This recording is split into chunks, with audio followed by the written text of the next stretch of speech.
எல்லாரும் நமஸ்காரம். ஒரு சந்தோஷமா வந்து உங்களோட ஷேர் பண்ணலாம்னு நினைச்சோம். அங்க வந்து குழந்தைகளுக்கு பேரம்பேத்தி 2 பேருக்கு ஆயுஷம் நடந்தது திருப்பதியில. அப்போ வந்து டாக்டர் வெங்கடேஷ் வந்து வந்திருந்தார். வந்து உபன்யாச குழந்தைகள் பத்தி பேசினார். ரொம்ப அது வந்து ரொம்ப அருமையா இருந்தது. நான் அது நம்ம சொல்ற அளவுக்கு தகுதி இருக்கான்னு தெரியல.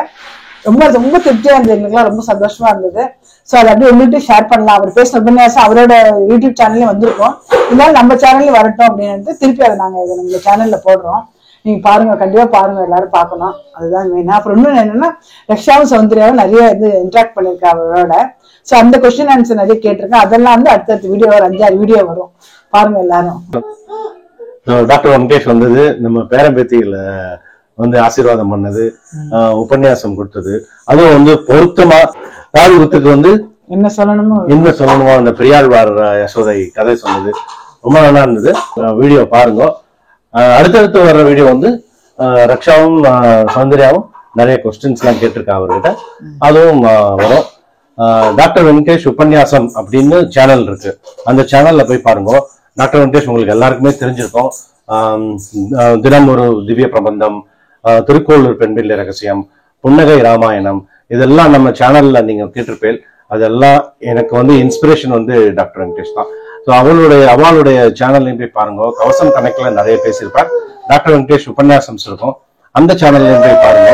இது மாதிரி நிறைய இன்ஃபர்மேஷன் உங்களுக்கு அதுல கிடைக்கும். இப்போ வந்து டாக்டர் வெங்கடேஷுடைய உபன்யாசம் பெரியாழ்வார் பாசுரங்கள்ல வந்த கிருஷ்ணனுக்கு நடந்த காதணி விழா எப்படி இருந்ததுன்னு அப்படின்னு ரொம்ப சுவாரஸ்யமா இருக்கும். அதை கேளுங்க. சரி, ஆரம்பிச்சிருவோமா? ஸ்ரீசக்கர வரதாச்சாரியம் சுத்தசத்வ குருத்தமம் ஸ்ரீநிதிம் ராகவம் வந்தே ஹி அபார கருணாகரம் அகலகில்லேன் இறையும் என்று அலர்மேல் மங்கை உரை மார்பா நிகரில் புகழாய் உலகம் மூன்றுடையாய் என்னை ஆழ்வானே நிகரில் அமரர் முனிக்கணங்கள் விரும்பும் திருவேங்கடத்தானே புகழொன்றில்லா அடியேன் உன் அடிக்கீழ் அமர்ந்து புகுந்தேனே ஆத்யாயை ஆதவாயாபி ஸ்ரீனிவாச கிருபாவசாத்து கர்ணபூஷண யுக்தாபியாம் நித்யஸ்ரீர் நித்தியமங்கலம். முதல்ல கர்ணபூஷணமான 2 குழந்தைகளுக்கும் நம்ம எல்லாரும் பல்லாண்டு பாடணும். அவ மேலும் மேல எல்லா க்ஷேமங்களும் பெற்று நல்ல நம்முடைய சம்பிரதாயத்துக்கு எதிர்காலத்துல ஒளி விளக்குகளாக, கலங்கரை விளக்கங்களாக ஆத்யாவும் ஆதவனும் விளங்க வேண்டும் அல்லவா? அதனாலதான் அவர்களுக்கான ஒரு ஸ்லோகத்தோடையே ஆரம்பிக்கிறேன். ஆத்யாயை ஆத்யாவுக்கும் ஆதவாயாபி ஆதவனுக்கும் ஸ்ரீனிவாச கிருபாவசாத்து திருமலை ஸ்ரீனிவாசனுடைய அனுகிரகம் பரிபூர்ணமாக நிறைந்து, ஸ்ரீனிவாசன்கிறவர் பெருமாள் மட்டும் இல்ல, கைங்கரிய செல்வத்துக்கும் ஸ்ரீனு பேரு. ஸ்ரீனிவாசன் ஆச்சாரிய சுவாமி எழுந்தருளி இருக்கார், கைங்கரிய ஸ்ரீனிவாசர் அவர். அதனால அந்த பிராட்டிங்கிற ஸ்ரீனிவாசன் இங்க கைங்கரிய ஸ்ரீனிவாசராகிய ஆச்சாரியன் இவர்களுடைய அனுகிரகத்தாலே கர்ணபூஷண யுக்தாபியாம் காதிலே காதணி அணிந்த அந்த 2 குழந்தைகளுக்கும் நித்யஸ்ரீர் நித்தியமங்கலம் எல்லாவித மங்கலங்களும் பொருந்திய தேசும் பொறையும் திரளும் புகழும் நல்ல திருந்திய ஞானமும் செல்வமும் சேரும் செருகலியால் வருந்திய ஞானத்தை வன்மையினால் வந்தெடுத்தளித்து அருந்தவன் எங்கள் ராமானுசனை அடைபவர்க்கே என்பதற்கேற்றபடி அந்த குழந்தைகள் நன்னா இருக்கணும். நம்ம எல்லாரும் இன்னைக்கு பெருமாள்கிட்டையும் ஆச்சாரியன்ட்டையும் பிரார்த்தனை பண்ணிட்டு காது குத்து பத்தியே உபன்யாசம் பண்ணணும்னு சுவாமி அடியன்ட்ட கேட்டுட்டார். அதுலயும் விசேஷமா என்ன கேட்டார்னா, ராமனுக்கோ கிருஷ்ணனுக்கோ ஏதாவது காது குத்து நடந்திருந்தா அதை பத்தி சொல்லுன்னார். கிருஷ்ணனுடைய காது குத்து விழா பத்தி பெரியாழ்வார் ஒரு திருமொழியே பாடியிருக்கார். பெரியாழ்வார் திருமொழியில 2ஆம் பத்து 3ஆம் திருமொழி போய்ப்பாடுடையன்னு தொடங்கக்கூடிய திருமொழி. அது வந்து யசோதை என்ன பண்றாளாம், கிருஷ்ணனை கூப்பிட்டு இழுத்து பிடிச்சு வாடா உனக்கு காது குத்தியே தீருவேன்னு காது குத்துறாளாம். நம்ம கிருஷ்ணன் விஷமக்கார கண்ணனை பத்தி உங்களுக்கே தெரியும். இவன் குடிக்க கூப்பிட்டாலே வரமாட்டான். வெண்ணெய் இளைந்த குணுங்கும் விளையாடு புழுதியும் கொண்டு திண்ணனை இவ்விரா உன்னை தேய்த்து கிடக்க நான் ஒட்டேன்னா வரமாட்டேன்னு அடம்பிடிப்பான். குளிக்க கூப்பிட்டாலே வராதவன், பூச்சூட்ட கூப்பிட்டாலே வராதவன், காது குத்தணும்னு கூப்பிட்டா எங்கேயா வருவானா? ரொம்ப கஷ்டம். இவனை இழுத்து பிடிச்சு உட்கார வச்சு காது குத்தணும். அதனால யசோதை என்ன பண்றாளாம், கெஞ்சி கெஞ்சி வாடான்னு கூப்பிடுறாளாம். 12 பாசுரங்கள் கிருஷ்ணனை கெஞ்சி கெஞ்சி காது குத்தவான்னு கூப்பிட்டு 12வது பாட்டுல தான் கடைசியா கிருஷ்ணன் சம்மதிச்சு காது குத்தி தோட்ட காதுல மாட்டிக்கிறான். இந்த 12 பாட்டுக்கு என்ன விசேஷம்னா, பெருமாளுக்கு துவாதச நாமங்கள்னு சொல்லுவோம். 12 திருமண் காப்பு அணிந்து கொள்ளும் போது கேசவா, நாராயணா, மாதவா, கோவிந்தா, விஷ்ணு, மதுசூதனா, திரிவிக்ரமா, வாமனா, ஸ்ரீதரா, ரிஷிகேஷா, பத்மநாபா, தாமோதரா 12 நாமங்கள் சொல்லித்தான் திருமண் காப்பு அணிகிறோம். அந்த 12 நாமங்களையும் வரிசையா ஒவ்வொரு பாட்டிலையும் வச்சிருக்கார் பெரியாழ்வார்.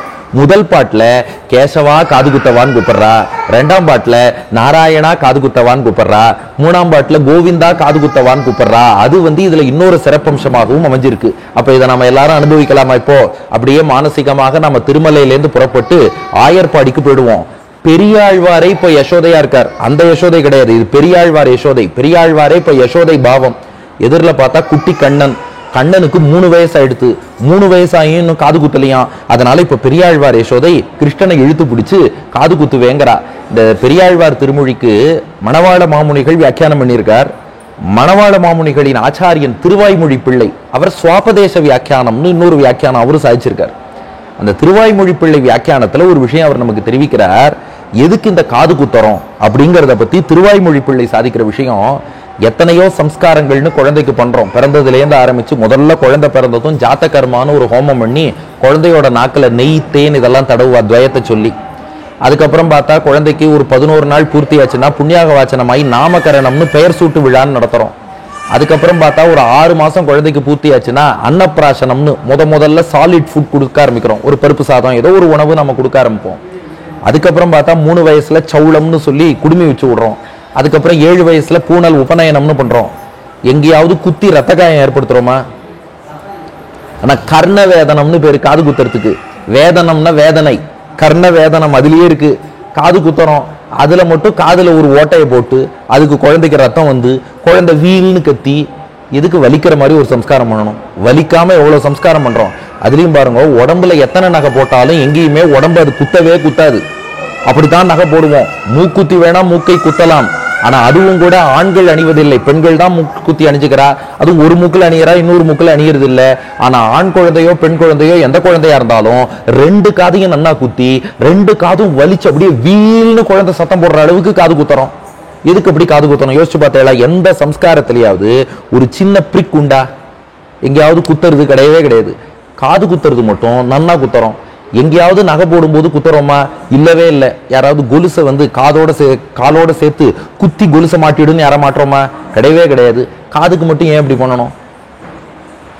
அதுக்கு தான் திருவாய்மொழி பிள்ளை அர்த்தம் சொல்றார். வலி ஏற்பட்டாலும் பரவாயில்ல, வலிச்சாலும் காதுல தோடு போட்டுக்கிறோம் இல்லையா? அது போலத்தான் கஷ்டப்பட்டாவது இந்த காதால நல்ல விஷயங்களை நாம கேட்டு தெரிஞ்சுக்கணுமா. மற்ற எந்த புலனுக்கும் இல்லாத சிறப்பு காதுக்கு உண்டு. செல்வத்துள் செல்வம் செவிச்செல்வம்னார் வள்ளுவர். நம்ம ஞானத்தை வளர்த்துக்கணும்னா ஆச்சாரிய சுவாமி அவ்வளவு அழகா சாதிச்சார். நம்ம சம்பிரதாயத்தை பத்தி நிறைய தெரிஞ்சுக்கணும்னு. எப்படி தெரிஞ்சுக்கிறது? கண்ணால படிச்சு தெரிஞ்சுக்க முடியுமான்னா புத்தகத்தை படித்து வருவது ஞானம் கிடையாது. சரி, வேற எப்படி தெரிஞ்சுக்கலாம்? நாக்கால சுவைச்சு தெரிஞ்சுக்க முடியுமா? முடியாது. மூக்கால மோந்து பார்த்து தெரிஞ்சுக்க முடியுமா? முடியாது. கையால தொட்டு பார்த்து தெரிஞ்சுக்க முடியுமா? முடியாது. ஆச்சாரியன் திருவடிவாரத்துல உட்கார்ந்து காதால கேட்டா மட்டும்தான் நம்மளால தெரிஞ்சுக்க முடியும். அப்போ காதுக்கு அணியும் தோடு வலிச்சாலும் பரவாயில்லன்னு போட்டுக்கிற மாதிரி காதால கேட்கிற உபதேசத்தை கஷ்டப்பட்டாலும் பரவாயில்ல, எவ்வளவு கஷ்டப்பட்டாவது காதின் மூலமாக அந்த உபதேசங்களை பெற வேண்டும் நாம நினைக்கணுமா. இதை பத்தி அழகா நீதி சதகத்துல ஒரு ஸ்லோகம் இருக்கு. ஸ்ரோத்ரம் சுதேனைவ நகுண்டலேன தானேன பாணிர் நது கங்கணேன விபாதிகாய கருணாகுலானாம் பரோபகாரேன ந சந்தனேன. காதுக்கு உண்மையான ஆபரணம்ங்கிறது இந்த தோடு கிடையாது. எவ்வளவு உபதேசம் கேட்டிருக்கோம், அதுதான் காதுக்கு ஆபரணம். அது போல கைக்கு ஆபரணம் கங்கணம் கிடையாது. எவ்வளவு தானம் பண்ணியிருக்கோமோ அதுதான் கைக்கு ஆபரணம். உடம்புக்கு அணிகலன் அப்படின்னா நகையோ சந்தனமோ கிடையாது. எவ்வளவு தூரம் இந்த உடம்பு அடுத்தவனுக்கு உதவி செஞ்சிருக்கு, பரோபகாரம் எவ்வளவு பண்ணிருக்கு, அதுதான் உடம்புக்கு ஆபரணம். இன்னொருத்தனுக்கு உதவி செஞ்சா உடம்புக்கு ஆபரணம் போட்டாச்சுன்னு அர்த்தம். தானம் பண்ணா கைக்கு கங்கணம் போட்டாச்சுன்னு அர்த்தம். உபதேசம் கேட்டா காதுக்கு தோடு ஆபரணம் போட்டாச்சுன்னு அர்த்தம். அப்ப இந்த காதை குத்துறது எதுக்காகன்னா, குத்தினா ஒரு பர்மனண்டா ஒரு துவாரம் இருக்கும் இல்லையோ, பார்க்கும் போதெல்லாம் ஞாபகம் வரணுமா, இந்த காதை நாம எவ்வளவு தூரம் பயன்படுத்தினோம், நல்ல விஷயம் கேட்டோமா கேட்கலையா, அது நமக்கு எப்போதும் மனசுல ரிஜிஸ்டர் ஆயிட்டே இருக்கணும். காதை நல்ல விதமா பயன்படுத்தணுங்கிறதுக்கு அடையாளமா தான் ஒரு பர்மனன்ட் மார்க்கா காதை குத்திடலாம் எல்லாருக்கும். இப்ப பெரியாழ்வார் யசோதை என்ன பண்றா, 3 வயசு கிருஷ்ணனுக்கு பொதுவா காதை எப்போ குத்துறோம்? 1 வயசுக்குள்ள காது குத்திடுறோம். ஆனா கிருஷ்ணனுக்கு 3 வயசு, இன்னும் காது குத்தல. இப்ப அவனை இழுத்து பிடிச்சி காது குத்த வைக்கணும். 12 பாட்டின் சாரம் அப்படியே அரை மணி நேரத்துக்குள்ள ஒரு யாத்திரை போல அனுபவிச்சுன்னு வந்துருவோம். இப்ப முதல் பாட்டு பெரியாழ்வார் யசோதை கிருஷ்ணனை பார்த்து சொல்றா, டேய் உனக்கு காது குத்தணும்டா, பார் எல்லாரும் வந்துட்டா, வெத்தலை பாக்கு எடுத்து வச்சிருக்கேன், ஆயர்பாடியில உள்ள எல்லா பெண்களும் வந்து சேர்ந்தாச்சு, பார் திருமலையில கூட சின்னஜீயர் மட்டத்துல இவ்வளவு பேர் வந்து கிருஷ்ணனுக்கு காது குத்துறதை ரசிக்கிறதுக்காக எல்லோரும் எழுந்துருளையாச்சு. கிருஷ்ணா 2 தோடு, 2 உனக்கு தான். காது குத்தவா? முதல் பாட்டுல என்னன்னு கூப்பிடணும்? கேசவா. கேசவாலேருந்து தாமோதரா வரைக்கும் 12 திருநாமம். முதல் பாட்டு, போய்ப்பாடுடைய நின் தந்தையும் தாழ்த்தான், பொறுதிரல் கஞ்சன் கடியன், காப்பாரும் இல்லை கடல் வெண்ணா உன்னை, தனியே போய் எங்கும் திரிதி, பேய்ப்பால் முளையுண்ட பித்தனே, கேசவ நம்பி உன்னை காது குத்த, ஆய்ப்பாளர் பெண்டுகள் எல்லாரும் வந்தார், அடைக்காய் திருத்தி நான் வைத்தேன். இப்ப பெரியாழ்வார் யசோதை சொல்றாளாம், வாடா காது குத்திக்கோ. கிருஷ்ணன் சொன்னான், ஐயோ வலிக்கும், நான்லாம் காது குத்திக்க மாட்டேன் அப்படின்னா. அதுக்கு அவ சொல்றாளாம், அது பார்ப்பா, இந்த காது குத்துறதுங்கிறது உனக்கு ஒரு ரட்சை, பாதுகாப்பு. அந்தந்த சம்ஸ்காரத்தை அந்தந்த காலத்துல பண்ணா அது குழந்தைக்கு பாதுகாப்பா இருக்கும். உனக்கு பாதுகாப்பு வேண்டாமா? கிருஷ்ணன் சொன்னான், எனக்கு எங்க அப்பா நந்தகோபர் இருக்கார், அவர் என்ன பார்த்துப்பாரு, இந்த தோடா என்ன பார்த்துக்க போறது அப்படின்னு கிருஷ்ணன் கேட்டான். அதுக்கு பெரியாழ்வார் யசோதை சொல்றா, நல்லா இருக்கு, போய்ப்பாடுடைய நின் தந்தையும் தாழ்த்தான். உங்க அப்பாவுக்கு வேலை தாண்டா முதல்ல. அவருக்கு தோப்பு, துறவு, மாடு, நிலம் இதை பார்க்கணும்னு கிளம்பிட்டார்னா உன்னை கண்டுக்கவே மாட்டார். வேலையை முடிச்சுட்டு தான் வருவார். ஏதாவது நிறைய மனைவிகள் சொல்லுவா பாருங்க, என் கணவருக்கு அவரோட வேலை ஆக்குபேஷன் தான் ஃபர்ஸ்ட் ஒய்ஃப், நானே அவருக்கு செகண்ட் ஒய்ஃப் தான்பா. உங்க அப்பா அங்க வேலைன்னு போயிட்டாருன்னா உன்னை கண்டுக்க மாட்டார், அவரை நம்பாத. கிருஷ்ணன் சொன்னான், அவர் என்ன பரவாயில்ல, நானே பாத்துக்கிறேனேன்னா. இல்லடா, பொறுதிரல் கஞ்சன் கடியன், இந்த கம்சன் இருக்கானே ரொம்ப பொல்லாதவன், உன்னை அழிக்கணும்னு சொல்லி பூத்தனை, சகட்டாசுரன், திருநாவர்த்தாசுரன், அகாசுரன், பகாசுரன், வத்சாசுரன், கபிதாசுரன், தேனுகாசுரன், பிரலம்பாசுரன், அரிஷ்டாசுரன், வியோமாசுரன், இதுவே ஒரு சகசிரநாமமே வந்துடும். அத்தனை அசுரர்கள் அவன் ஏற்பாடு பண்ணி வச்சிருக்கான், ரொம்ப பொல்லாதவன் கம்சன். கிருஷ்ணன் சொன்னான், அதெல்லாம் ஒண்ணும் இல்லம்மா, பாத்துக்கலாம். ஏய் இல்லடா, காப்பாரும் இல்லை, உன் நண்பர்கள்னு சொல்லிட்டு கூட ஒரு 10 பேர் சுத்தராளே, இவன் ஒருத்தரும் உன்னை காப்பாற்ற மாட்டா, எல்லாம் உன்னை சிக்கல்ல மாட்டி விட்டு போறதுக்குன்னே கூட ஃப்ரெண்ட்ஸ் பியர் குரூப்னு ஒரு 10 பேர் சுத்தின்னு இருக்கு, இது ஒண்ணுத்துக்குமே உதவாது. கிருஷ்ணன் சொன்னா, நண்பர்களோடு இருக்கும்போது என்ன மட்டும் எப்படி அடிப்பான்? கடல் வண்ணா, நீ கடல் வண்ணனாக கருநீல வண்ணத்துல இருக்க பாரு, கரெக்டா எத்தனை பேர் மத்தியில இருந்தாலும் நீ தான் கரெக்டா கண்டுபிடிச்சு அந்த துஷ்டர்கள்லாம் உன்னை அடிக்க வந்துருவா. வேண்டாண்டா, சொன்னா கேளு, தனியே போய் எங்கும் திரிதி, நீ கோட்டியில இருந்தாலும் பரவாயில்ல, அப்பப்ப தனியா வேற வெளியில போயிடுற, எங்கேயாவது போய் நீ மாட்டின்டா என்னடா பண்றது? அதனாலதான் சொல்றத கேளு. பேய்ப்பால் முளையுண்ட பித்தனே, முன்பு பூத்தனைன்னு ஒருத்தி அப்படித்தான் விஷப்பால உனக்கு ஊட்ட பார்த்துட்டா, எத்தனையோ ஆபத்து வரும். கிருஷ்ணன் சொன்னான், நான் யார் தெரியுமா? ஒரு உபன்யாசகர், லாஸ்ட் ரோல ஒருத்தர் போன் பேசினாலும் அதை பத்தி கண்டுக்காம நான் பேசுறேன்னு பேசிட்டு இருக்காரு பாருங்க. அது போல எத்தனை பேர் வந்தாலும் நான் அதை பத்தி எல்லாம் கவலைப்பட மாட்டேன். கேசின்னு ஒருத்தன் வந்தான், குதிரை வடிவில் அசுரன். அந்த கேசியை அடிச்சு சும்மா துவம்சம் பண்ண தெரியுமா? கேசியோட வாய்க்குள்ள கையை விட்டு அந்த கையை பெருக வைத்து அவன் வாயை கிழித்து மாவாய் பிளந்தான்னு ஒரு குதிரை அசுரன் கேசியை முடிச்சவன் தான். என் பேர் கேசவன் தான். இப்ப கூப்பிடுறா, கேசவ நம்பி, ஹலோ கேசவா, இங்க வாடா, நீ கேசவன் எப்படிப்பட்டவனாலும் இருக்கலாம், எனக்கு பயமா இருக்கோ இல்லையோ, உங்க அம்மாவுக்கு ஆசையா இருக்கோ இல்லையோ, அம்மாவுக்காக காது குத்திண்டா தப்பு இல்லை தானே, வாடான்னா. கிருஷ்ணன் சொன்னான், அப்படின்னா நீ என்கிட்ட முன்னாடியே சொல்லியிருக்கணும், திடுதுப்புன்னு 2 தோடை எடுத்து வச்சுன்னு காது குத்துறதுன்னா முடியாது, நாளைக்கு வேணா காது குத்திக்கிறேன்னா. இல்லடா, ஆய்ப்பாளர் பெண்டுகள் எல்லாரும் வந்தார், எல்லாரும் கூடி இருக்கும் போது நீ நாளைக்கு காது குத்துறேங்கிற, அதெல்லாம் நடக்காது. அடைக்காய் திருத்தி நான் வைத்தேன். அடைக்காய்னா வெத்தலைப்பாக்குன்னு அர்த்தம். வெத்தலைப்பாக்கு எடுத்து வச்சுட்டேன், வந்தவாளுக்கெல்லாம் தாம்பூலம் கொடுத்து எல்லாரையும் அனுப்பி வைக்கலான்னு பார்த்தா நீ என்னடானா நாளைக்குங்கிற. திரும்ப இப்போ உபன்யாசம் நீங்களே நம்பி வந்திருக்கேள், நீங்க நான் திடீர்னு இல்ல இந்த ஹோம புகையில உட்காந்தேன்னா கொஞ்சம் மூக்கெல்லாம் அலர்ஜி ஆயிடுச்சு, அலர்ஜி ரைனைட்டிஸ்.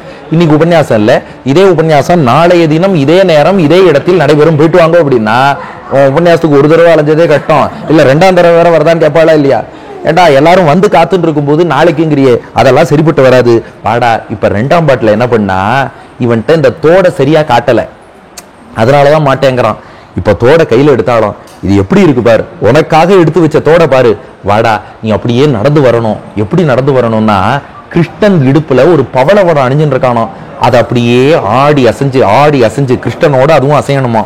திருவடியில சலங்கை அணிஞ்சுட்டு இருக்கானா, அது ஜல் ஜல் ஜல் ஜல்னு ஒலிக்கணுமா. உன்னுடைய பவளவடம் ஆடி அசைய சலங்கை ஜல் ஜல்னு ஒலிக்க அப்படியே நடந்து வந்தா காதுல இந்த தோட மாட்டி விடலாம். 2ஆம் பாட்டு, வண்ணப்பவளம் மருங்கினில் சாத்தி மலர்பாத கிண்கிணி ஆர்ப்ப நன்னி தொழுமவர் சிந்தை பிரியாத நாராயணா இங்கே வாராய், எண்ணற்கு அரிய பிரானே திரியை எரியாமே காதுக்கு இடுவன் கண்ணுக்கு நன்றும் அழகும் உடைய கனக கடிப்பும் இவையா, நாராயணா வாடா. இப்ப 2ஆம் பாட்டு, கேசவா நாராயணா, நாராயணா வாடா.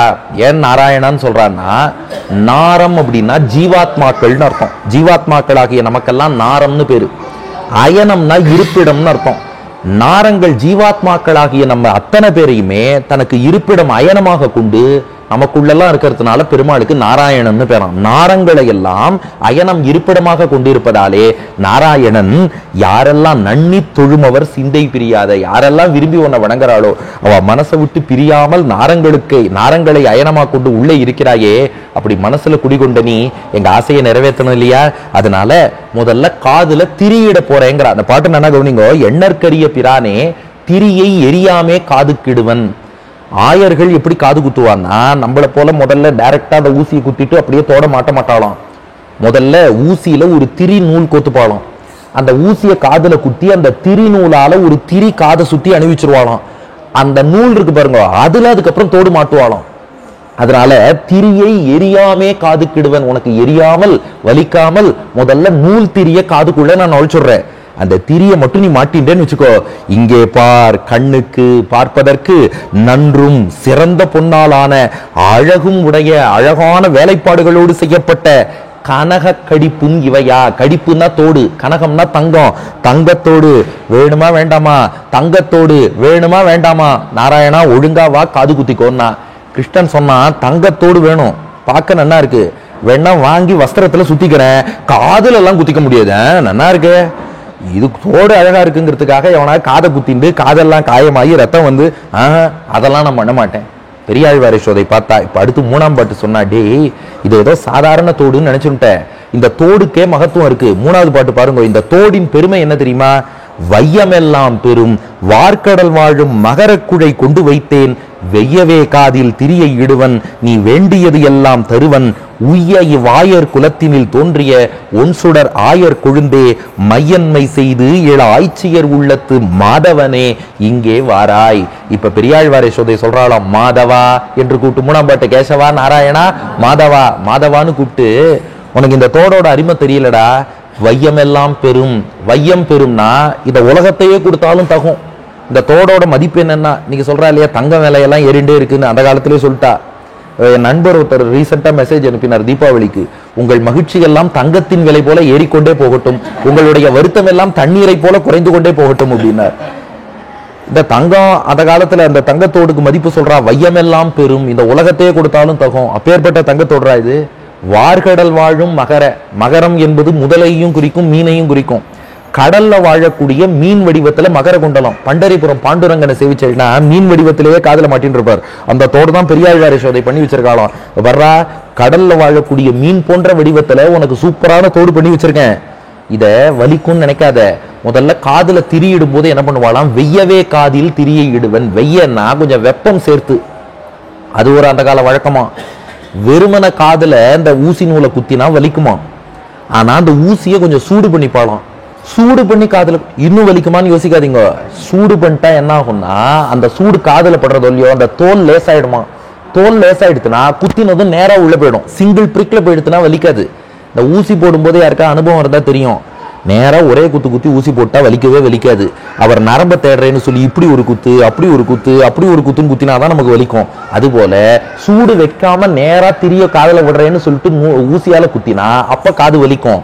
வெய்யவே காதில் திரியை இடுவன். லேசா கொஞ்சம் அந்த ஊசியை சூடு பண்ணிட்டா அந்த சூடு பட்டுதுன்னா காது அப்படியே இழகிடும், வழி கொடுத்துரும், நேரா உள்ள போயிடும், வலிக்கவே வலிக்காது.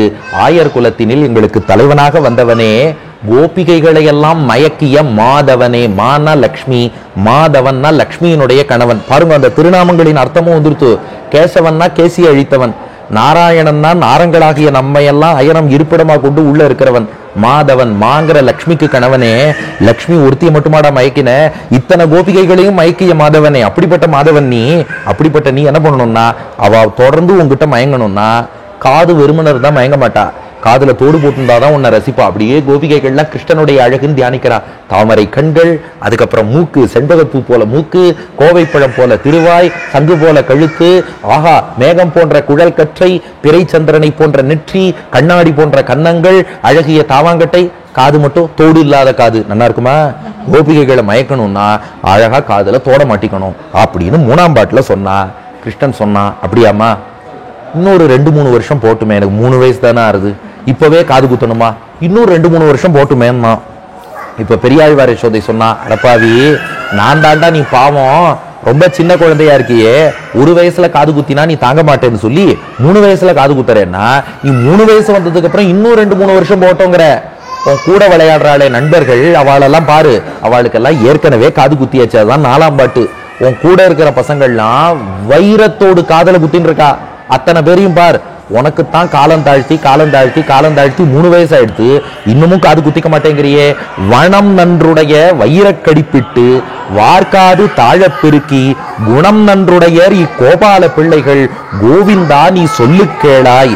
இணை நன்று அழகிய இக்கடிப்பு இட்டால் இனிய பலாப்பழம் தந்து சுணம் நன்று அணிமுலை உண்ணத் தருவன் நான் சோத்தம் பிரான் இங்கே வாராய். இப்ப சொல்றா, வனம் நன்றுடைய வைர கடிப்பிட்டு. உன் கூட விளையாடுற பசங்கள் எல்லாம் பாரு, வனம்னா வண்ணம், நல்ல வண்ணத்தில் உள்ள வைரத்தோடு காதல போட்டுண்டு வார்க்காது தாழ பெருக்கி. வைரம்ங்கிறது எப்போதுமே கொஞ்சம் வெயிட் ஜாஸ்தி, அது ஹார்டாவும் இருக்கும்.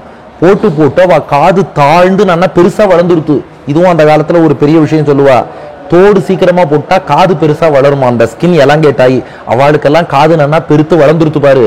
நீ தான் தோடும் காதுல மாட்டிக்காம உனக்கு காதும் சரியா வளராமலே இருக்கு.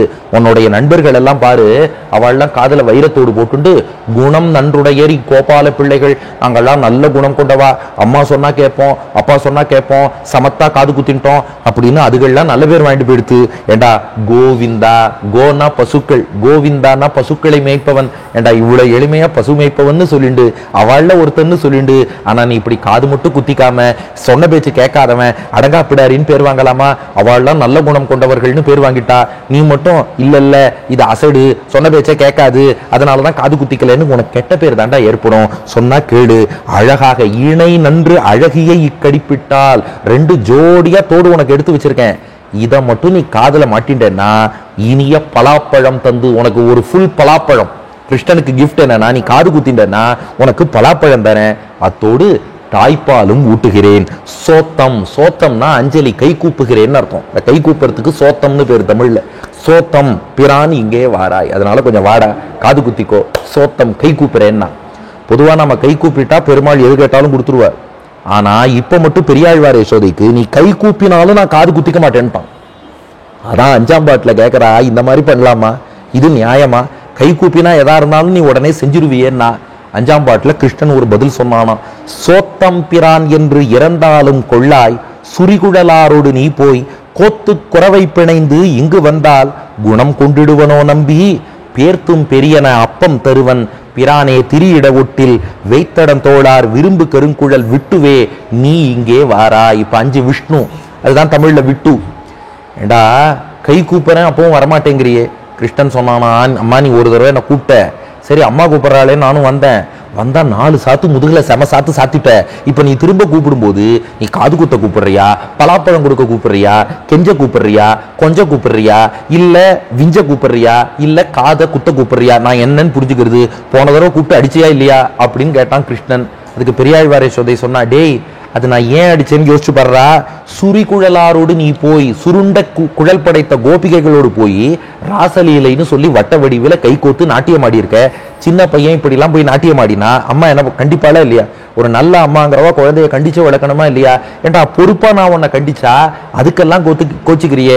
இப்ப நான் உன்னை அடிக்கிறதுக்காக கூப்பிடல. பாரு உனக்கு அப்பம் பண்ணி வச்சிருக்கேன். கிருஷ்ணனுக்கு அப்பம்னா ரொம்ப பிடிக்குமா. அப்பம் கலந்த சிற்றுண்டி அக்காரம் பாலில் கலந்து சொப்பட நான் சுட்டு வைத்தேன். அதுவும் இங்க பாருங்க இன்னும் வித்தியாசமா, பேர்த்தும் பெரியன அப்பம் தருவன்.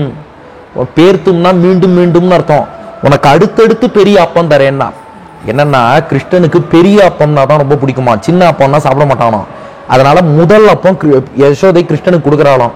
பார்த்துட்டு சாப்பிட்டுருவானா, இது சின்னதா இருக்கு பிடிக்கலம்மா நான் சாப்பிட்டுட்டு. சரி அதை விட பெரிய அப்பம் தரேன் சாப்பிடுவானா. இல்ல இதுவும் சின்ன அப்பம்மானா.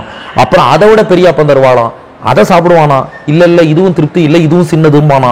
நீ கேட்க கேட்க பேர்த்தும் பெரியன அப்பம் தருவன்னா, நீ கேட்க கேட்க முன்னாடி கொடுத்த அப்பத்தை விட அடுத்த சைஸ்ல பெரிய அப்பம், அதை விட அடுத்த சைஸ்ல பெரிய அப்பம், வரிசையா பாரு அசெண்டிங் ஆர்டர்ல பண்ணி வச்சிருக்கேன். அதனால நீ கேட்க கேட்க அப்பம் தருவேன். அப்பம் வேணும்னா, அப்பம் வேணுங்கிறது மட்டும் இல்ல, வெய்த்தடந்தோளார் விரும்பு கருங்குழல், கோபிகைகளுக்கெல்லாம் ரொம்ப பிடிச்ச ஹேர் ஸ்டைலோட இருக்க பாரு. விட்டுவே, விஷ்ணுனா எங்கும் நிறைந்தவன். ஆம், நம் மனசிலும் எங்கும் நிறைந்தவன். கோபிகைகள் மனசுல நிறையணும்னா ஒழுங்கா வா, காதுல திரிய மாட்டி விடுறேன்னா. திரிதானே சரி மாட்டிக்கோன்னா கிருஷ்ணன் 5ஆம் பாட்டுல அந்த ஊசி நூலை கோத்து கிருஷ்ணன் காதுல அந்த திரி நூலை கோத்துடுறா யசோதை. இப்ப அடுத்து என்ன பண்ணணும்? அதுல தோடு மாட்டணும். வெறும்ன திரி நூலை கோத்து என்ன பண்றது? 5ஆம் பாட்டுல திரி நூலை கோத்தாச்சு, 6ஆம் பாட்டு தோடு மாட்டணும். அப்படியே வாடா காதுல தோடையும் மாட்டிடுறேன் அப்படின்னு பிடிச்சா வீல்னு கத்த ஆரம்பிச்சுட்டான் கிருஷ்ணன். என்னடா ஆச்சுன்னு கேட்டா, நீ திரியிட போறேன்னு தானே சொன்ன, திடீர்னு கூட தோடையும் மாட்டினா எப்படி? வாயப்பழந்துன்னு அழுதானா. எப்படி அழுதான்? 6ஆம் பாட்டு பாருங்க. விண்ணெல்லாம் கேட்க அழுதிட்டாய், உன் வாயில் விரும்பி அதனை நான் நோக்கி மண்ணெல்லாம் கண்டேன், மனத்துள்ளே அஞ்சி மதுசூதனே என்று அறிந்தேன், புண்ணேதும் இல்லை உன் காது மறியும், பொறுத்து இறைப்போது இரு நம்பி, கண்ணா என் கார்முகிலே கடல் வண்ணா காவலனே முளை உணாயே. இப்ப பெரியாழ்வார் யசோதை சொன்னாலாம், கிருஷ்ணன் அப்படியே என்ன பண்றான்? வாயை பழந்து வீல்னு அழுதானா. அந்த வாய்க்குள்ள எட்டி பார்க்கறா, 14 உலகங்களும் தெரியறது. பூஹு புவகா சுவகா மகா ஜனகா தபகா சத்தியம் அத்தல வித்தல சுத்தல தலாத்தல மகாத்தல ரசாத்தல பாத்தால 14 உலகம். அது ஆச்சரியம் இல்ல. அதுல ஒரு பூலோகம், அதுல ஒரு பாரத தேசம், அதுல ஒரு ஆயர்பாடி. அங்க ஒரு யசோதை கிருஷ்ணனை பார்த்து ஆணு வாயை தரங்கிறா. அவன் வாயை திறக்கிறான், அதுக்குள்ள பார்த்தா மறுபடியும் 14 உலகம். அதுல பூலோகம், பாரத தேசம், ஆயர்பாடி. அங்க ஒரு யசோதை கிருஷ்ணன், அவன் வாயை திறக்கிறான், அந்த வாய்க்குள்ள யசோதை பார்க்கறா. போயிட்டே இருக்கு. கலங்கி போயிட்டாலாம். மதுசூதனனே என்று அறிந்தேன். நீ மதுசூதனன்னு புரிஞ்சுனுட்டேன். மது என்ற அசுரனை அழித்தவனுக்கு மதுசூதனன்னு பேரு. ஹயக்ரீவ அவதாரத்துல பிரம்மா கிட்ட இருந்து வேதத்தை அபகரித்து சென்ற மது கைட்டபன்னு 2 பேரை அழித்ததாலே ஹயக்ரீவருக்கு மதுசூதனன்னு திருநாமம். அப்ப ஹயக்ரீவனாக வந்தவன் தாண்டா நீ. இப்ப எனக்கு ஸ்பஷ்டமா தெளிவா நன்னா புரிஞ்சு போச்சு. அதெல்லாம் இருக்கட்டும், அப்படிப்பட்ட உனக்கு எங்கேயாவது காது வலிக்குமா? மது கைட்டபன்லாம் அழித்த உனக்கு காது குத்தினா வலிக்கும்னு சொல்லி நீ ஏண்டா எனக்கு காது குத்துற? காது குத்துறதுக்கு இன்னொரு அர்த்தம் இருக்கு இல்லையா? ஏண்டா இந்த மாதிரி எனக்கு நீ காது குத்தலாமா? உன் காது குத்தினா உனக்கு காது வலிக்குமா? அதனால ஏற்கனவே திரியெல்லாம் மாட்டியாச்சு. இப்ப அந்த திரியோட தோடு தானே போட போறேன்.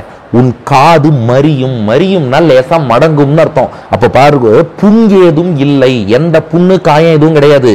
உன் காது மறியும். காதை லேசா மடக்கி அந்த தோடை மட்டும் மாட்டி விட்டுற போறேன். அதனால கார்முகில் போல் வண்ணம் கொண்டவனே, கடல் வண்ணனாக இருப்பவனே, எனக்கு காவலனே, கொஞ்சம் வாடான்னா வரமாட்டேன்னா முளை உணாயே. சரி தாய்ப்பால் கொடுக்குறேன் வா.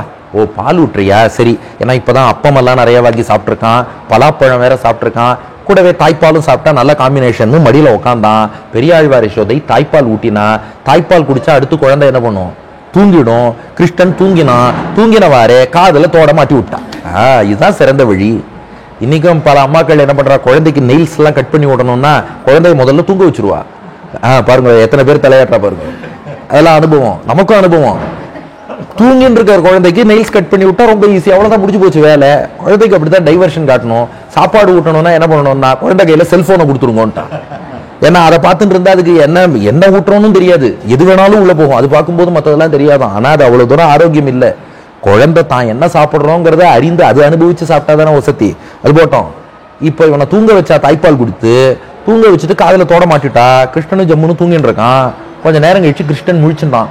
என்னமோ காதல உரசறது தடவி பார்த்தான். எனக்கு தெரியாம தோடு மாட்டிட்டியா? இப்ப 7ஆம் பாட்டுல என்ன பண்ணானா, 2 தோடையும் பிச்சு தூக்கி எரிஞ்சுட்டானோ. என் அனுமதி இல்லாம நீ யாரை கேட்டுன்னு தோட மாட்டின. திரி நான் அனுமதிச்சேன், திரியை இட்ட நானும் பொறுத்துனேன். என்னை தூங்க வச்சுட்டு அந்த அளவுக்கு என்ன கிருஷ்ணன்னா அவ்வளோ ஏமாளின்னு நினைச்சிட்டே இல்லையா? பாரும் தூக்கி வீசினானா. 7ஆம் பாட்டு. முலையேதும் வேண்டேன் என்று ஓடி நின் காதில் கடிப்பை பறித்து எரிந்திட்டு மலையை எடுத்து மகிழ்ந்து கல்மாரி காத்து பசுநீரை மேய்த்தாய், சிலையொன்று இருத்தாய், திருவிக்கிரமா திருவாயர்பாடி பிரானே, தலைநிலா போதே உன் காதை பெருக்காதே, விட்டிட்டேன் குற்றமே அன்றே. என்ன பண்ணானா, எழுந்துனா, இனி உங்ககிட்ட நான் தாய்ப்பாலே குடிக்க மாட்டேன். நீ தாய்ப்பால் ஊட்டல, எனக்கு அனஸ்தீசியா தான் ஊட்டின்னு இருக்க, அதனால நான் தாய்ப்பாலே குடிக்க மாட்டேன் அப்படின்னு தூக்கி 2 காது தோடையும் பிச்சு எரிஞ்சுட்டாங்க. பிச்சு தூக்கி வீசிட்டு கிடுகிடுன்னு போய் கோவர்தன மலையை தூக்கிட்டானோ. பாருங்க பெரியாழ்வார் அனுபவத்தை. ஆக்சுவலா இது புராணங்கள்ல கொஞ்சம் வேற மாதிரி இருக்கும். பெரியாழ்வார் அனுபவம் பாருங்க. இந்த அப்பமெல்லாம் வரிசையா சாப்பிட்டான் இல்லையா, பலாப்பழம் எல்லாம் சாப்பிட்டான் இல்லையா, அதுதான் இந்திர விழால இந்திரனுக்குன்னு எடுத்து வச்சதான். இந்திர விழால எடுத்து வச்சதெல்லாம் அடுத்த அப்பங்குடுன்னு இவன் சாப்பிட்டுட்டான். அதனால இந்திரன் கோவப்பட்டு கல்மழை பொழிந்தானா. இவன் தோட தூக்கி வீசின வேகத்துக்கு நேரா வாசலுக்கு போனா, கோவர்தன மலையை தூக்கினா, இங்க வாங்கன்னு கல்மாரி காத்து. அந்த கல்மழையிலேருந்து எல்லாரையும் காப்பாத்தி அவ மாடுகளை பாதுகாப்பா மேய்க்கும்படியாக பண்ணிட்டான். இந்த அவதாரத்துல மட்டும் இல்ல, முன் ராமாவதாரத்துல சீதைக்காக சிவதனுசை முறித்தான். அதற்கு முன்பு திரிவிக்ரமன் வரணுமே. அடுத்து கேசவா, நாராயணா, மாதவா, கோவிந்தா, விஷ்ணு, மதுசூதனா, திரிவிக்ரமா, உலகளந்த பெருமாள். அதாவது இந்திரனுக்கு ராஜ்யத்தை மீட்டு கொடுக்க உலகத்தையே அளந்தவன், அவ்வளவு பெரிய காரியமெல்லாம் பண்ணவன். என்னவோ தெரியல, இந்த அம்மா கேட்டா காது மட்டும் குத்த மாட்டேன்னு சொல்லி இதுக்கு மட்டும் அடம் பிடிச்சுட்டு இருக்கான். திரிவிக்ரமன் இப்படி பண்ணலாமா? திருவாயர்பாடி பிரானே, ஆயர்பாடியில எல்லாருக்கும் உதவி செய்யும் பிரானா இருந்துட்டு காது குத்தணும்னா மாட்டேங்கிறியடா, இது நியாயமா? எல்லாம் தப்பு என் மேலதான். பெரியாழ்வார் யசோதை சொல்றா, தலை நிலா போதே. ஒரு 6 மாசம் வரைக்கும் குழந்தைக்கு தலை நிக்காதுன்னு சொல்லுவோம். அதனால என்ன பண்ணுவோம்னா, குழந்தைய தூக்கினாலும் கூட இந்த கழுத்து பக்கம் இப்படி கையை வச்சுன்னு பிடிச்சி அப்படிதான் தூக்குவோம். உனக்கு தலை நிக்கிறதுக்கு முன்னாடியே காதை குத்தி இருக்கணும், அப்ப இவ்வளவு விஷமம் பண்ண மாட்டேன். தலை நிலா போதே உன் காதை பெருக்காதே விட்டுட்டேன், அப்பவே காது குத்தாம விட்டுட்டேன். இப்ப தலை நிக்கிறது இல்லையோ, அதான் நீ தலைகீழா நிக்கிற. உனக்கு தலை நிக்கிறதுக்கு முன்னாடி நான் காது குத்திருந்தேன்னா இப்படி நீ தலைகீழா நிப்பையா? விட்டுட்டேன் குற்றமன்றே, என் மேலதான்டா எல்லா குற்றமும் அப்படின்னு 7ஆம் பாட்டுல சொன்னா. கிருஷ்ணன் பார்த்தான், ஆமாமா சத்தியமா உன் மேலதான் குற்றம், தப்பி தவறி கூட என்ன குற்றம் சொல்லாத. 8ஆம் பாட்டு எப்படின்னா ஒரு கான்வர்சேஷன். முதல் 2 அடி கிருஷ்ணன் சொல்றான், அடுத்த 2 அடி பெரியாழ்வார் யசோதை பேசுறா.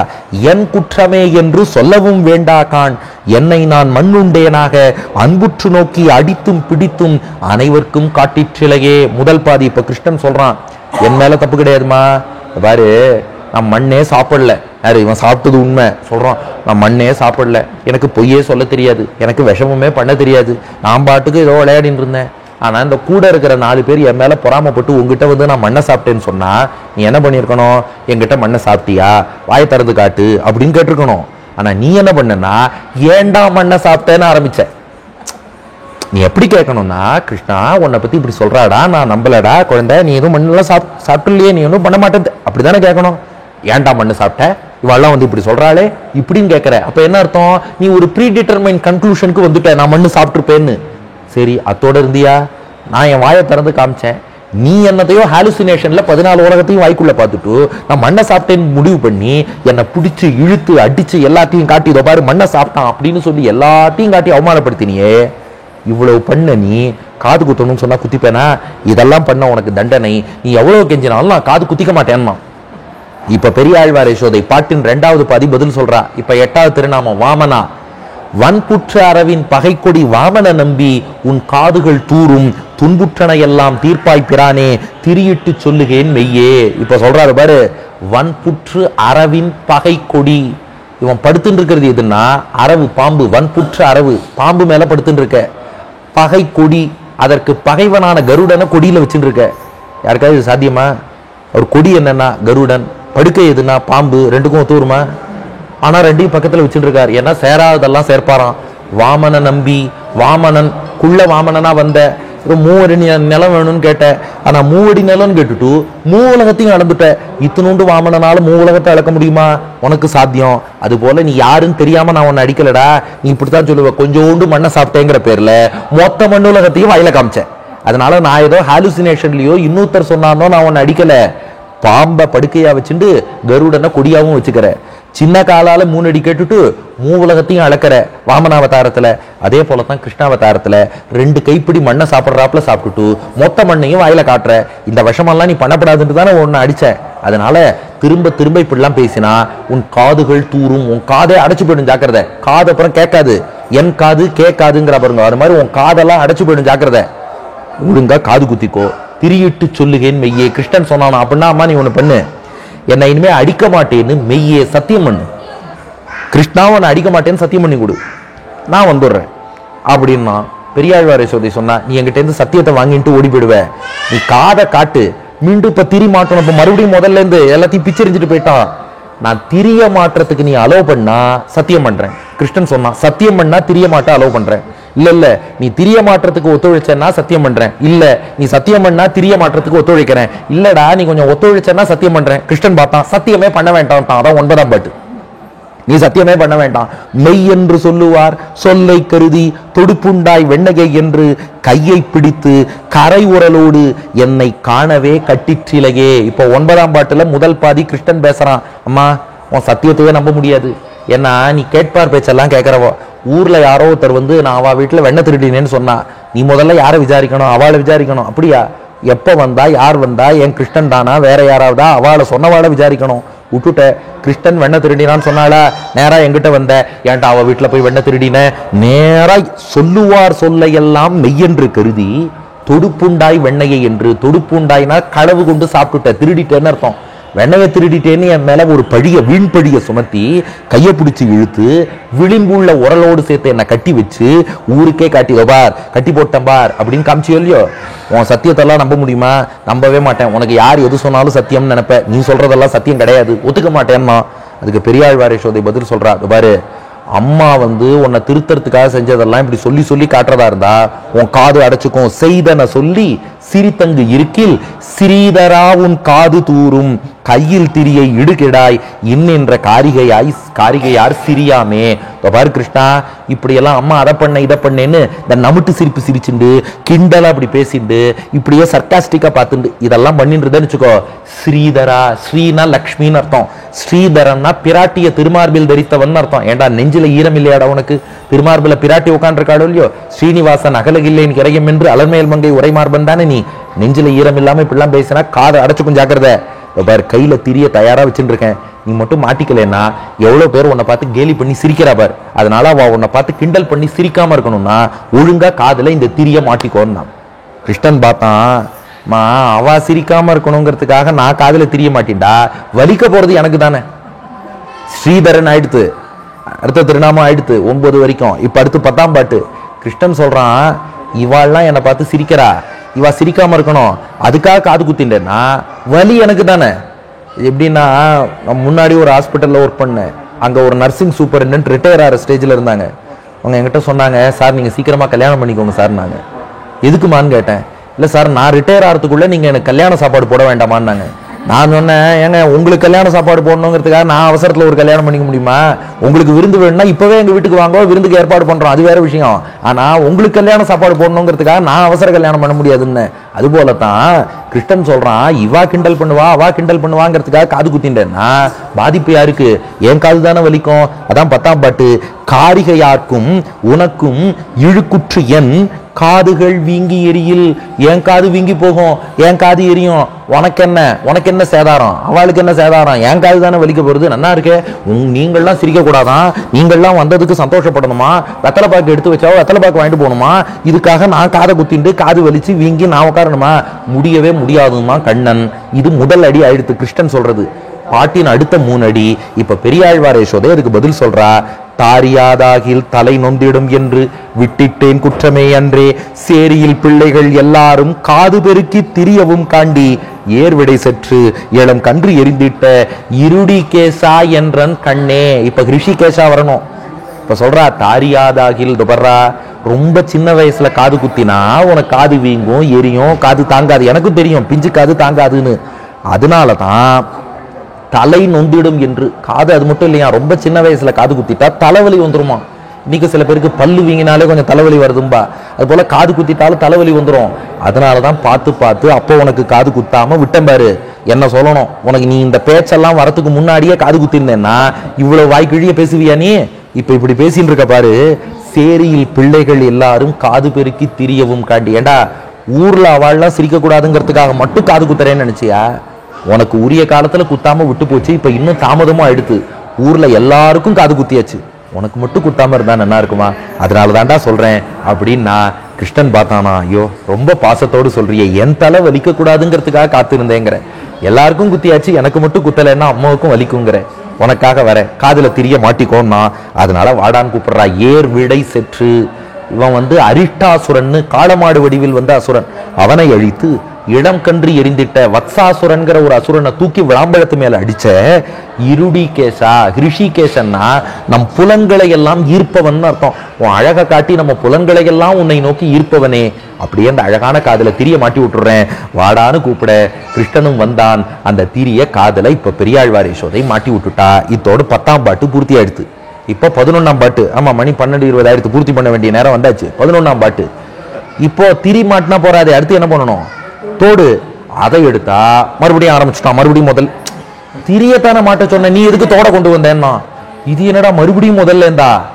இல்லடா, திரிய மாட்டினதே தோடு போடுறதுக்கு தான், பரிசேச்சனம் பண்றதே எடுத்து சாப்பிட்றதுக்கு தான். பரிசேச்சனம் பண்ணிட்டு அப்புறம் சாப்பிடாமலே இருந்தா இப்படி. அதான் ஒருத்தர் வேடிக்கையா சொன்னார், பூனல் போடுறதே வேதம் படிக்கத்தான். ஆனா பூனலை போட்டு வேதம் படிக்காம இருக்காளே, அது பரிசேச்சனம் பண்ணிட்டு சாப்பிடாம இருக்க மாதிரி. அது போல ஏன்டா இந்த திரிய மாட்டி விட்டதே அதுல தோடு சேர்த்து உனக்கு மாட்டதாண்டா. சொல்றதை கேளு. 11ஆம் பாட்டு. கண்ணை குளிர கலந்தெங்கும் நோக்கி கடிகமள் பூங்குழலார்கள் எண்ணத்துள் என்றும் இருந்து தித்திக்கும் பெருமானே எங்கள் அமுதே உண்ணக்கனிகள் தருவன் கடிப்பொன்றும் நோவாமே காதுக்கிடுவன் பண்ணை கிழிய சகடம் உதைத்திட்ட பற்பனாபா இங்கே வாராய். ஏ கிருஷ்ணா, இவ்வாறு கோபிகைகள்லாம் கண் குளிர உன்னுடைய மொத்த அழகையும் பார்த்து பார்த்து ரசிக்கிறா. அவ மனசுல அமுதம் போல் நீ இனிக்கிறாய். எங்களுக்கெல்லாம் நீதாண்டா அமுதம். அப்படிப்பட்ட உன் காதுல இந்த தோடோட நாங்க பார்த்து ரசிக்க வேண்டாமா? இவர் உனக்காக எல்லா கனிகளும் தயாரா. நாகப்பழம் உனக்கு ரொம்ப பிடிக்கும். நாகப்பழம் உள்ளிட்ட பலாப்பழம் உள்ளிட்ட எல்லா கனிகளும் மறுபடியும் எடுத்து வச்சிருக்கேன். கொஞ்சம் கூட வலிக்காம திரி இட்டாச்சு. இனி அதுல தோடு தான் மாட்ட போறோம். கொஞ்சம் கூட வலிக்காம காதல மாட்டி விட்டுடுவேன். நீ எப்படிப்பட்டவன்? சகடாசுரனையே உதைத்தவன். பற்பநாபா 11ஆம் பாட்டு. கேசவா நாராயணா மாதவா கோவிந்தா விஷ்ணு மதுசூதனா திரிவிக்ரமா வாமனா ஸ்ரீதரா ரிஷிகேஷா பத்மநாபா. பத்மம்னா தாமரை, பத்மநாபன்னா உந்தி தாமரையில பிரம்மாவை படைத்தவன் நீ. உனக்கு வலிக்குமா? கொஞ்சம் வாடா, இந்த காதல மட்டும் தோட மாட்டிடுறேன்டா அப்படின்ட்டு இதுவரை இங்கே வாராய் இங்கே வாராய்ங்கும் போது சும்மா இருந்தாலும் யசோதை. இந்த பாட்டுல மட்டும் இங்க வாராயின்னு இழுத்துட்டா கையை பிடிச்சு. இந்த இங்க வாங்கிறது 2 விதமா சொல்லலாம். இங்க வா இங்க வா இங்க வான்னு குழந்தைய கூப்பிடலாம். இங்க வா. இது பாட்டுல படிக்கும் போது 2 இங்க வான்னு தான் இருக்கும். ஆனா அது அனுபவத்துல வித்தியாசம் இருக்கு. இங்க வா அப்படிங்கிறதுக்கும் இங்க வா அப்படிங்கிறதுக்கு வித்தியாசம் இருக்கு. இந்த பாட்டுல மட்டும் இங்க வான்னு இழுத்துட்டா கிருஷ்ணன் கோச்சுட்டான். அது எப்படி என் கையை பிடிச்சி இழுக்கலாம்? நான் மாட்டிக்க மாட்டேன். இப்போ 12ஆம் பாட்டு. முதல் பாதி கிருஷ்ணன் பேசுறான். வாவென்று சொல்லி என் கையை பிடித்து வலியவே காதில் கடிப்பை நோவத்தரிக்கில் உனக்கு இங்கு இழுக்குற்றன் காதுகள் நொந்திடும் கில்லேன். பாரு, வான்னு கூப்பிடுவேன் பார்த்தா என் கையை பிடிச்சி இழுத்து வலிய பலவந்தமா என் காதுல தோட மாட்டணும்னு நான் நினைக்கிறேன். உனக்கு எங்க வலிக்க போறது? பலவந்தமா தோட மாட்டினா எனக்கு தானே வலிக்கும். கில்லேன் நான் மாட்டேன்பா, நான் காதுல தோடலாம் மாட்டிக்க மாட்டேன் அப்படின்னா பெரியாழ்வார் யசோதை சொன்னா, அச்சோ கிருஷ்ணா, நான் உன்னை தோட மாட்டுறதுக்காக இழுத்தேன்னு நினைச்சியா? நாகப்பழம் கொடுக்கறதுக்காக இழுத்த. பாட்டின் 2வது பாதி பாருங்க. நாவல் பழம் கொண்டு வைத்தேன் இவை ஆணாய் நம்பி. சில பாடங்கள்ல காணாய் நம்பின்னு இருக்கு. மணவாள மாமுனிகள் வியாக்கியானத்துல ஆணாய் நம்பின்னு இருக்கு. ஆனா 2க்கும் ஆணாயினாலும் பாருன்னு தான் அர்த்தம், காணாயினாலும் பாருன்னு தான் அர்த்தம். நாவல் பழம் கொண்டு வைத்தேன் இவை ஆணாய் நம்பி முன் வஞ்ச மகளை சாவ பால் உண்டு சகடர பாய்ந்திட்ட தாமோதரா இங்கே வாராய். ஏண்டா, உனக்காக நாகப்பழம் வச்சிருந்து அதுக்காக தாண்டா கூப்பிட்டேன். நீ முதல்ல பழம் சாப்பிடு, அதுக்கப்புறம் தோடு மாட்டிக்கோன்னா. பாசத்துக்கு மயங்கிட்டான் கிருஷ்ணன். எங்க அம்மா என் மேல எவ்வளவு பாசம் வச்சிருக்கா அப்படின்னு ஓடி வந்தானா. இதை பார்த்துட்டு சொல்றா, முன் வஞ்ச மகளை சாவ பால் உண்டு. பூத்தனைய முடிச்சவன் நீ, சகடர பாய்ந்திட்ட சகடாசுரனை முடித்தவன் நீ. ஆனா அப்படிப்பட்டவன் என்ன நோக்கி எவ்வளவு எளிமையா வரேன்னா, தாமோதரா. தாமம்னா கயிறு, உதரம்னா வயிறு. நான் உரலோடு கட்டி போடும்போது தாமம்ங்கிற கயிறால உதரம்ங்கிற வயிற்றுல எப்படி கட்டுண்டு கிடந்தாயோ, கண்ணினும் சிறு தாம்பினால் கட்டுண்ண பண்ணிய பெருமாயன். அவ்வளோ எளிமையா வருகிறாயே தாமோதரா இங்கே வாராய். நான் கட்டி போட்டா கட்டுண்டு கிடப்பது போல் வருகிறாயே. அப்போ முதல் பாட்டுல கேசவன் கேசியை அழித்தவன் வீரத்தை காமிச்சான். 2 நாராயணன்னு சொல்லி எல்லார் உள்ளத்திலும் வசிப்பவன், நாரங்களுக்கெல்லாம் அயனம்னு காமிச்சான். நாரங்களை தனக்கு அயனமா கொண்டு இருப்பவன் காமிச்சான். அதுக்கப்புறம் மாதவன் பிராட்டியின் கேள்வன், அது போல கோபிகைகளை மயக்கினவன் காமிச்சான். அதுக்கப்புறம் கோவிந்தன் பசுமைப்பவன், அதனால எளிமை மிக்கவன் காமிச்சான். விஷ்ணு, விஷ்ணு என்றால் எங்கும் நிறைந்தவன் மனங்கள்லையும் நிறைந்தவன் காமிச்சான். மதுசூதனன், மதுங்கிற அசுரனையே அழித்தவன், அவ்வளவு பலம் வலிமை மிக்கவன்கிறத காமிச்சான். அதுக்கப்புறம் திரிவிக்ரமன், உலகத்தெல்லாம் அளந்தவன் என்பதை காமிச்சான். வாமனன், அவன் சேராதெல்லாம் சேர்ப்பவன், சின்ன காலை காட்டிட்டு பெரிய காலால உலகத்தை அளந்தவன் காமிச்சான். ஸ்ரீதரன், பிராட்டியின் கேள்வன். ரிஷிகேசன், நம் புலன்களை ஈர்ப்பவன். பத்மநாபன், உலகத்துக்கு காரணம், அவன் தான் பிரம்மாவையே படைச்சான். தாமோதரன், அப்பேற்பட்ட பகவான். 12வது திருநாமம். குரலோடு கட்டி போட்டா கட்டுண்டு கிடக்கான், பக்தனுக்கு அடி பண்ணிக்கிறான். தாமோதரா வாராய்னா கிருஷ்ணன் வந்துட்டான். இப்ப பலஸ்ருதி 13ஆம் பாட்டுல காது குத்தி பூர்த்தி பண்றா. இப்ப கிருஷ்ணனுக்கான காதணி விழா எப்படி நம்முடைய ஆத்யாவுக்கும் ஆதவனுக்கும் காது குத்து பூர்த்தியாச்சோ, அது போல இப்ப கிருஷ்ணனுக்கான காது குத்து பூர்த்தியாருது. பலஸ்ருதி 13ஆம் பாட்டுல வார்காது தாழ பெருக்கி அமைத்து மகர குழையிட வேண்டி சீரால் அசோதை திருமாலை சொன்ன சொல் சிந்தையுள் நின்று திகழ பாரார் தொல்புகழான் புதுவை மன்னன் 12 நாமத்தால் சொன்ன ஆராத அந்தாதி 12 வல்லார் அச்சுதனுக்கு அடியாரே. இந்த 12 பாசுரங்கள் என்னன்னா, வார்காது, கிருஷ்ணனுக்கு காது கொஞ்சம் ஏற்கனவே நீளமா விசாலமா தான் இருந்துதான். ஆனா தாழ பெருக்கி அமைத்து அந்த காது இன்னும் கீழ் நோக்கி பெருசா வளரணும். அதுக்காக மகர குழையிட வேண்டி மீன் வடிவிலான அந்த தோடுகளை அணிவிக்கணும்னு ஆசைப்பட்டு சீரால் உண்மையான அன்போடு பக்தியோடு யசோதையானவள் திருமாலை சொன்ன சொல், பிராட்டியின் கள்வனான திருமாலை குறித்து காது குத்தவான்னு சொன்ன சொல் சிந்தையுள் நின்று திகழ. அது அப்படியே பெரியாழ்வார் மனசுல நினைச்சு பார்த்தாராம். அன்னைக்கு யசோதை கிருஷ்ணனுக்கு எப்படி எல்லாம் காது குத்தினா, நாமும் அப்படியே ஒரு நிமிஷம் மனக்கண்களை திறந்து போமே, கொஞ்சம் அந்த சேரெல்லாம் நகர்த்துற சத்தம் கேட்டாலும் கூட அதை பொருட்படுத்தாம நம்ம காதையும் கொஞ்சம் மூடிண்டு கண்ணையும் மூடிண்டு அப்படியே ஒரு நிமிஷம் தியானம் பண்ணோம்னா, யசோதை மடியில குட்டி கிருஷ்ணன் அவன் காதுல இந்த தோடை அணிவிக்கணுங்கிறதுக்காக அப்படியே கிருஷ்ணனை கெஞ்சி கூத்தாடி அவனுக்கு நாகப்பழம் கொடுத்து பலாப்பழம் கொடுத்து அப்பம் கொடுத்து எப்படியோ அவனை உட்கார வச்சு காதுல திரிய சேர்த்து மீன் வடிவிலான குண்டலங்களை அவன் காதுல அணிவிச்சாலே சிந்தையுள் நின்று திகழ. அப்படியே விஷ்ணு சித்தர். பெரியாழ்வார் யாருன்னா விஷ்ணு சித்தர், விஷ்ணுவை சித்தத்தில் கொண்டவர், விஷ்ணுவின் சித்தத்தில் இடம் பிடித்தவர். அப்படியே மனசுல அந்த காட்சி ஒளி வீச ஒளி வீச ஒளி வீச ஒளி வீச அனுபவித்து தானே யசோதை ஆயிட்டார். தானே கிருஷ்ணனுக்கு ஒரு தடவை காது குத்திட்டார். இதை பாடினவர் பாரார் தொல் புகழான் புதுவை மன்னன், உலக புகழ் பெற்ற ஸ்ரீவில்லிபுத்தூருக்கு தலைவரான பெரியாழ்வார் 12 நாமத்தால் சொன்ன பகவானுடைய 12 திருநாமங்களை வச்சு அமைச்சார். நம்ம ஏன்னா இது திருமண் காப்பு அணியும் போது நெத்திக்கு கேசவா, நடுவயிற்றுல நாராயணா, மார்புக்கு மாதவா, நடுக்கழுத்துல கோவிந்தா, அப்புறம் வலது பக்கம் வயத்துல அணியும் போது விஷ்ணு, வலது தோல்ல திரிவிக்ரமா, அதுக்கப்புறம் வலது தோல்ல மதுசூதனா, அதுக்கப்புறம் வலது கழுத்துல திரிவிக்ரமா, அதுக்கப்புறம் இடது பக்கம் வயிற்றுல வாமனா, அதுக்கப்புறம் இடது தோல்ல ஸ்ரீதரா, அதுக்கப்புறம் இங்க ரிஷிகேஷா இடது கழுத்துல, அதுக்கப்புறம் பின் முதுகல பத்மநாபா, பின் கழுத்துல தாமோதரான்னு சொல்லி கேசவா, நாராயணா, மாதவா, கோவிந்தா, விஷ்ணு, மதுசூதனா, திரிவிக்ரமா, வாமனா, ஸ்ரீதரா, ரிஷிகேஷா, பத்மநாபா, தாமோதரா. அது அப்படியே ஸ்ரீ வைஷ்ணவர்களுக்கு நித்தியானுசந்தனமாக திருமண் இட்டுக்கும் போதெல்லாம் கிருஷ்ணனுக்கு காது குத்தினதும் கொஞ்சம் ஞாபகம் வரட்டும்ங்கிறதுக்காக 12 நாமங்களை இட்டு 12 வல்லார், இந்த 12 பாசுரங்களை 12 நாமத்தால் சொன்ன. நாளிலிருந்து திருமணம் இட்டுக்கும் போதெல்லாம் இப்படித்தானே 12 நாமத்தை சொல்லி இவனுக்கு காது குத்தினா. அதுலயும் பாருங்க, இந்த திருமண் காப்புக்கு ஊர்துவ புன்றம்னு தான் பேரு. தமிழ்லயும் திருமண் காப்புன்னு தான் சொல்றோம். ஆனா லோகத்துல எல்லாரும் என்ன சொல்றாங்க, நாமம் போட்டுட்டாருங்கிறார். அது எப்படி வந்ததுன்னா, ஒவ்வொரு திருமணம் இடும்போது பெருமாளுடைய திருநாமத்தை சொல்லி இடணுமா. நாமத்தை சொல்லி போட்டுக்கிறதுனால நாமம் போட்டுனா அது வேற சென்ஸ்ல கன்வே பண்ணிடுறா. ஆக்சுவலா அது ரொம்ப வசதியான அர்த்தம். நாமம் போட்டுட்டாருன்னா என்ன அர்த்தம்னா, நாமத்தை சொல்லி திருமண்ணை அணிந்து கொண்டாருன்னு அர்த்தம். அது திருநாம சொல்லாம அணிஞ்சுட்டா பிரயோஜனம், அது வேற ஒரு விஷயம். வெறுமனை சும்மா இது வந்து மேக்கப் கிடையாது. மேக்கப் மாதிரி சும்மா அப்படி நெத்திக்கு அணிஞ்சுட்டேன்னா அது மேட்டர் கிடையாது. அங்க கேசவன்கிற திருநாமத்தை சொன்னாதான் வேல்யூ, ஸ்ரீசூர்ணத்துக்கு ஸ்ரீஹின்னு தாயாரோட திருநாமத்தை சொன்னாதான் வேல்யூ. அப்படி 12 நாமத்தால் சொன்ன ஆறாத அந்தாதி, ஆறாத அந்தாதி, இதை அந்தாதியா அமைச்சிருக்காரு. இந்த 12 பாட்டு இருக்கே, முதல் பாட்டு எந்த வார்த்தையில முடியறதோ அடுத்த பாட்டு அதே வார்த்தையில ஆரம்பிக்கும். அப்படி அந்தாதியா அமைச்சார். பெரியாழ்வார் திருமொழியில இதுதான் அந்தாதி, மற்றதெல்லாம் ஒரு அந்தாதியா பாடலை, இது மட்டும் அந்தாதியா பாடினார். என்ன காரணம்னா, இது 12 நாமம் அந்த வரிசையில வரணும், ஆர்டர் மாறி போயிடக்கூடாது. அந்தாதியா பாடிட்டா நமக்கு முதல் பாட்டு முடியும் போதே அடுத்தது இதுதான் நம்ம கரெக்டா பாடிடுவோம். இல்லைன்னா ஒரு பாட்டை நாம மிஸ் பண்ணிடுவோம், இல்ல 5வது பாட்டை 3வதா சொல்லிடுவோம், 4வது பாட்டை 8வதா சொல்லிடுவோம். இது ஆர்டர் மாறிடும். கேசவா, நாராயணா, மாதவா, கோவிந்தா ஆர்டர் மாறக்கூடாது. அதுக்காக அந்தாதி. இன்னொன்னு, இடைச்செருகள் யாரும் நுழைக்க கூடாது. அந்தாதியா பாடிட்டா நடுவுல வேற யாராவது இன்டர்போலேஷன் நுழைக்க முடியாது. முந்தின பாட்டு எப்படி முடிஞ்சதோ அப்படிதான் அடுத்த பாட்டு ஆரம்பிக்கிறது. So no interpolation. அது எதுக்கும் இடம் கொடுக்க கூடாதுங்கிறதுக்காக அந்தாதியாக பாடினார் பெரியாழ்வார். தான் ஆறாத அந்தாதி. ஒவ்வொரு நாளும் திருமணம் இட்டுக்கும் போது நினைச்சு பார்க்க வேண்டிய அந்தாதியா, திருப்தியே வராத ஒரு அந்தாதி.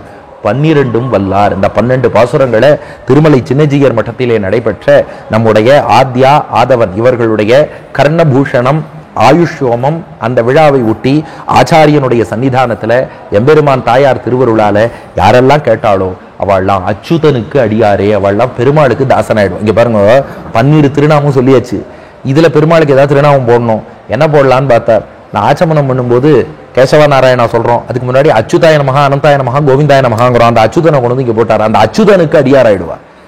ஏன் அதுக்காக மட்டும் அச்சுதன் இல்லை, அச்சுதன்னா அடியார்களை கைவிடாதவன், நழுவ விடாதவன் அர்த்தம். இந்த பாட்டை நாம சேவிச்சுட்டோம்னா நம்மளை இனிமே பகவான் கைவிடவே மாட்டானா. காதோட தோடு ஒட்டிக்கிற மாதிரி அச்சுதனோட நாம ஒட்டின்றுவோம். அவனுக்கு அடியாரே, அவனை விட்டு பிரியாத அடியார்களாக இருந்து நிரந்தரமாக, மணவாள மாமுனிகள் வியாக்கியானத்துல காட்டுறார், நிரந்தரமா பெருமாளுக்கு கைங்கரியம் பண்ணக்கூடிய பாக்கியம்ங்கிறது அவளுக்கு கிடைச்சுட்டே இருக்கும். ஏதோ ஒரு வகையில அச்சுதனுக்கு அடியாரே, அடியார்களை என்றும் கைவிடாத பகவானுக்கு எப்போது கூடவே இருந்து அவர்கள் கைங்கரியம் பண்ணக்கூடிய பாக்கியத்தை பெறுவார்கள். அப்ப பாருங்க, காதல தோடு போடுறதுன்னா ஒரு சின்ன விஷயம் நம்ம நினைச்சுட்டு இருக்கோம். ஆனா பெரியாழ்வார் நம்ம காதுக்கு 12 தோடு மாட்டி விட்டார் பாருங்க. 12 திருநாமங்கள் கேசவா நாராயணா மாதவா கோவிந்தா விஷ்ணு மதுசூதனா திரிவிக்ரமா வாமனா ஸ்ரீதரா ரிஷிகேஷா பத்மநாபா தாமோதரா. 12 தோடு மாட்டி விட்டதுக்கு பர்பஸ் என்னன்னா, இந்த காது இனிமே பகவானுடைய புகழை கேட்க வேண்டும். அதற்கான ஒரு அடையாளம் தான் இந்த தோடு. இது காதுன்னு ஒரு விஷயத்துக்கு இல்லை. இப்ப நாம இது காதணி விழாங்கிறதுனால இது காதுக்குன்னு பார்த்தோம். இது போல நம்முடைய ஒவ்வொரு புலனுமே பகவானுடைய கைங்கரியத்துல ஈடுபடணுமா. ஜிஹ்வே கீர்த்தய கேசவம் முரரிப்பும் சேதோபஜ ஸ்ரீதரம் பாணிர்த்வந்த்வ சமர்ச்சய அச்சுத கதாக ஸ்ரோத்ரத்வயத்வம் ஸ்ருணு கிருஷ்ணம் லோகய லோச்சனத்வய ஹரேர்கச்சாங்கிரி யுக்மாலயம் ஜிக்ரகிராண முகுந்தபாத துளசீம் மூர்தன் நமாதோக்ஷஜம். நம்முடைய தலை அவன் திருவடியை வணங்கணும், கண் அவன் திருமேனியை சேவிக்கணும், மூக்கு அவன் திருவடி துளசியை மோந்து பார்க்கணும், காது அவன் புகழ கேட்கணும், நாக்கு அவன் நாமங்களை பாடணும், கரங்கள் தூமலர் தூவி அவனை தொழணும், நெஞ்சம் அவனை தியானிக்கணும், சரீரம் அவனுக்காக உழைக்கணும், கால் அவன் கோவிலை நோக்கி நடக்கணும். இத்தனையும் அவன்கிட்ட ஈடுபடணும். அதுக்கு ஒரு உபலட்சணம் தான் காதுக்கு தோடு போட்டு காதை அவன்கிட்ட முதல்ல ஈடுபடுத்துவோம். காதை ஈடுபடுத்தினா நீ என் செவியின் வழி புகுந்து என்னுள்ளாயின்னு காது துவாரம் வழியா உள்ள புகுந்து நம் உள்ளத்துக்குள்ளே வந்து எம்பெருமான் குடிகொள்வான். இப்படி காது மூலமா கைங்கரியம் பண்ணணுங்கிறத யார் காட்டினான்னா, ஐயங்கார் கிச்சன் என்ற அந்த யூடியூப் சேனல் வாயிலாக உலகத்தவர் பாகவதாள் அத்தனை பேருடைய மூக்குக்கும் நாக்குக்கும் கண்ணுக்கும் கைங்கரியம் பண்ணி பாகவத கைங்கரியம் பண்ணக்கூடிய ஐயங்கார் கிச்சன். ஆமா, அவ அந்த பிரசாதம் தயாரிப்பதை யூடியூப்ல கண்ணால பார்க்கும்போது அது கண்ணுக்கு விருந்து.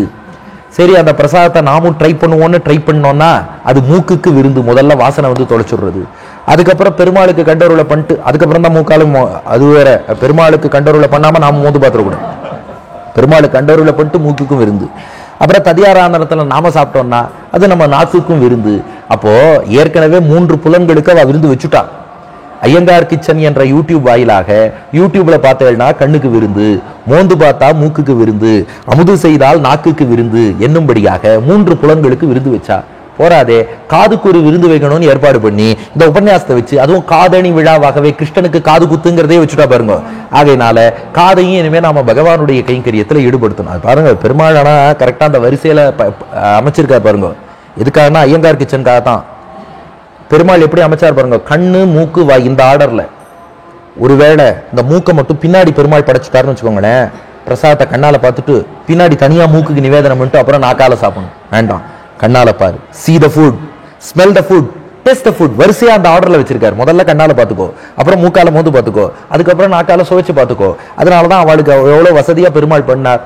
இந்த பக்கம் 2 காது கொடுத்திருக்காருன்னா, நீ நாக்கால சாப்பிடுற பிரசாதம் ஒரு பங்குன்னா காதால கேட்கறது 2 மடங்கா கேடுங்கிற. அதான் செவிக்கு உணவில்லாத போது சிறிது வயிற்றுக்கும் ஈயப்படும். அதனால 2 காதுக்கும் நாம தோடு போட்டுட்டோம். எதை தோடுனா, பகவானுடைய வைபவத்தை ஆச்சாரியன் உபதேசத்தை தோடா போட்டுட்டோம்னா என்னென்னைக்கும் அது நமக்கு உள்ளத்திலே எம்பெருமான் எழுந்தருள்வதற்கும் துணை நிற்கும். இந்த குழந்தைகளுக்கும் காது குத்தியாச்சுன்னா இது வெறும்ன வந்து பிராகிருத்தமான தோடுன்னு அர்த்தம் இல்லை. பகவானுடைய புகழை இந்த தோடின் வாயிலாக அவ காதுல சேர்த்துட்டோம்.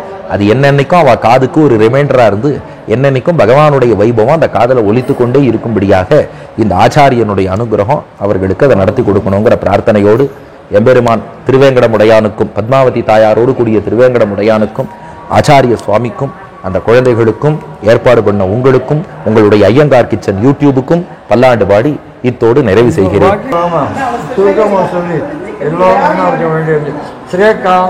கல்யாண நிதையே நிதையேர்த்தினாம் ஸ்ரீ வெங்கட நிவாசாய ஸ்ரீனிவாசாய மங்களம். பெரியாழ்வார் திருவடிகளே சரணம். பெரியாழ்வார் திருவடிகளே சரணம்.